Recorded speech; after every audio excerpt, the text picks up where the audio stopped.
အားလုံးပဲမင်္ဂလာပါထိုင်းနိုင်ငံထဲကိုတော့ရောက်ရှိလာခဲ့ပါပြီအောက်လန်းကနေသွားတဲ့သူတွေရဲ့လမ်းမှာကြုံတွေ့ခဲ့ရတဲ့အခက်အခဲဒုက္ခတွေကတော့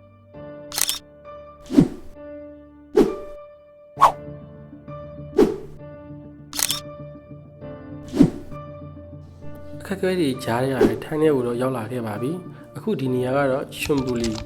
လောင်းရိုင်လို့တော့သိရတယ်ဒီနေရာကလည်းလေတက်ဆောင်လို့လည်းခေါ်ကြတယ်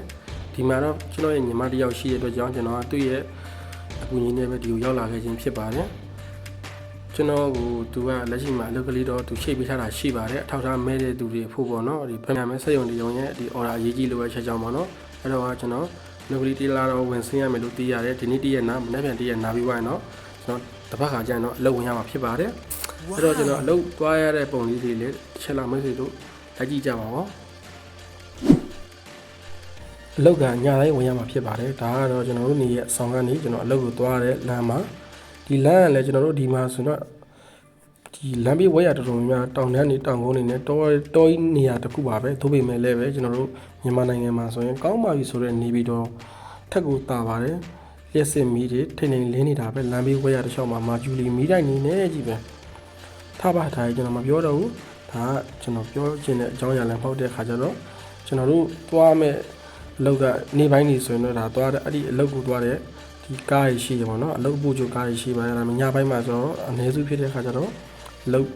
ပို့ချိုကားရမရှိပါဘူးကျွန်တော်တို့ချင်းချင်းရှောက်ရပါတယ်ပြောချင်တာတော့ဗျာထိုင်းမှာကဘယ်လိုခေါ်မလဲကျွန်တော်မြန်မာပြည်တဲ့အစအရာတာလွန်နေတာကိုကျွန်တော်မြင်တွေ့ရပါတယ်အချတာမဟုတ်ပါဘူးတို့ပေမဲ့လည်းဒီများနိုင်ငံရဲ့တိုးတက်မှုကိုကျွန်တော်မြင်ပြီးရောကျွန်တော်နိုင်ငံကိုကျွန်တော်ဝမ်းနည်းမိတဲ့သဘောလေးပါ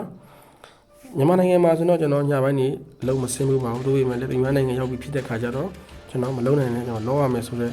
ကျွန်တော်အတိအကျရှိတဲ့အကြောင်းကိုကျွန်တော်ဒါညတိုင်းသွားရမှာဖြစ်ပါတယ်ဟုတ်ကဲ့အလုပ်ခွင်နဲ့ရောက်ရင်ကျွန်တော်ဘယ်လိုလုပ်ရလဲဆိုတာလေးကိုလည်းတစ်ချက်လောက်ကြည့်ကြပါဦးအခုဒီဆက်ရုံကတော့ကျွန်တော်တို့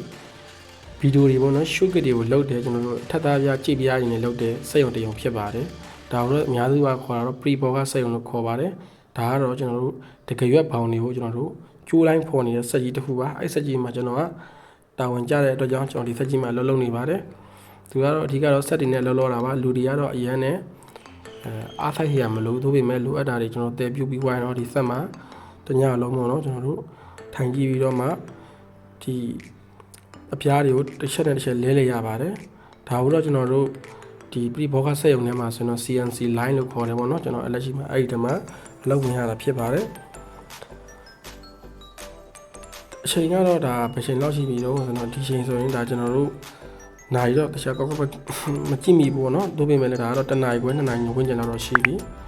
ကျွန်တော်တို့ဒါအခုချိန်ဒီလုံးနေရစေပေါ့နော်ကျွန်တော်မြန်မာပြည်မှာလို့ကျွန်တော်တို့ပြင်မန်းလို့ကျွန်တော်တို့မောလို့ထိုင်နာလို့မရပါဘူးအလုပ်ရှင်ဝင်ပြီဆိုတာလည်းကျွန်တော်ဒလဆက်အခုလိုပဲမတည့်ရက်ပြီးတော့မှကျွန်တော်တို့ဆက်နယ်လူနဲ့တသားတည်းဖြစ်အောင်အလုပ်လုပ်ရတဲ့အပိုင်းဖြစ်ပါတယ်မြန်မာပြည်မှာဆိုရင်ကျွန်တော်တို့ခဏတစ်ချို့လောက်အလုပ်လုပ်ကျွန်တော်နားဆိုတဲ့ကျွန်တော်တို့ရဲ့ကျင့်နေရဒီနေရာမျိုးမှာတော့အဆင်မပြေဘူးပေါ့နော်အဲတော့ဒါကတော့ကျွန်တော်ညပိုင်း12နာရီတနာရီဝန်းကျင်မှာအလုပ်ဝင်ထဲမှာလုပ်နေရတဲ့ညီဝင်းတစ်ခုဖြစ်ပါတယ်